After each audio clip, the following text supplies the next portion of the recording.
Hello bachcho, let's read the question. So the question here is, which of the following best illustrates the ecological succession? A mouse eats seed and an owl eats mouse. Decomposition in the soil releases nitrogen that plant can use. Grasses grow in deserted field, followed by shrubs and then trees. Imported pheasants increase in number while local quail disappear. So here हमारा जो की concept वो है ecological succession.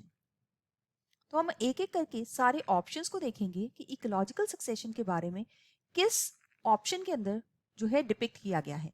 सबसे पहले कहते हैं mouse will eat the seed and owl will eat the mouse. तो सबसे पहले सीड्स को हम ले लेते हैं प्लांट प्रोडक्ट। सो इसके ऊपर फीड करने वाला माउस है और माउस को जो ईट अप कर लेता है वो है आउल। तो ये यहाँ पे दिखाई गई है फूड चेन। सो यहाँ पे फूड चेन दिखाई गई है, ना कि इकोलॉजिकल सक्सेशन। तो ए ऑप्शन को हम यहाँ पे रॉन्ग मार्क कर सकते हैं। अब हम सेकेंड ऑप्शन पे आते हैं जहां पे लिखा गया है decomposition in the soil releases nitrogen that plants can use. तो डीकम्पोजर जो है वो एक बहुत ही इंपॉर्टेंट कंपोनेंट है, वो बायोटिक कंपोनेंट है एक इकोसिस्टम के।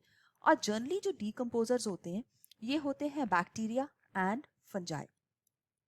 तो ये दो टाइप के डीकम्पोजर्स हैं क्योंकि ये सेप्रोफाइट्स होते हैं, मतलब डेड डिकेइंग ऑर्गेनिक मैटर के ऊपर फीड करके ये वहां से नाइट्रोजन को रिलीज करते हैं ताकि प्लांट जो है उसको यूज कर सके। और ये नाइट्रोजन NO2 की फॉर्म में, NO3 आयंस की फॉर्म में या अमोनिया की फॉर्म में सॉइल नाइट्रोजन पूल में होती है जो कि प्लांट इसको यूज कर सकते हैं। तो ये यहाँ पे जो दिखाया गया है decomposition the soil releases nitrogen that plants can use, ये यहाँ पे हमें नाइट्रोजन साइकिल के बारे में बताया गया है और उसकी डीकॉम्पोजिशन एक्टिविटी के बारे में बताया गया है ऑर्गेनिक मैटर की।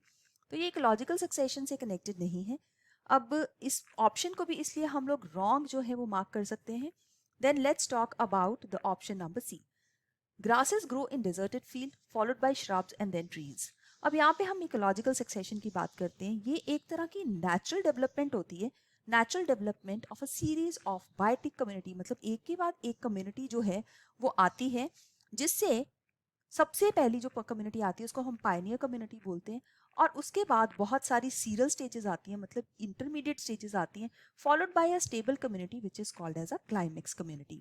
तो यहाँ पे ग्रासेस जो हैं एक डेजर्टेड फील्ड है उसके अंदर ग्रो करेंगी और सबसे पहले इंपॉर्टेंट है ग्रासेस ग्रो करेंगी, फिर उसके बाद हर्ब्स ग्रो करेंगे। ग्रासेस भी एक तरह की हर्ब्स ही हैं। फिर उसके बाद श्रब्स ग्रो करेंगे, फिर उसके बाद medium size trees, tall trees, ये सब कुछ आएगा। और जिसकी वजह से ये डिजर्टेड एरिया के अंदर over a period of time forest जो है वो बन जाएगा। तो इसको हम इकोलॉजिकल सक्सेशन कहते हैं। तो ये ऑप्शन जो है हमारे लिए बिल्कुल सही ऑप्शन है यहाँ पे।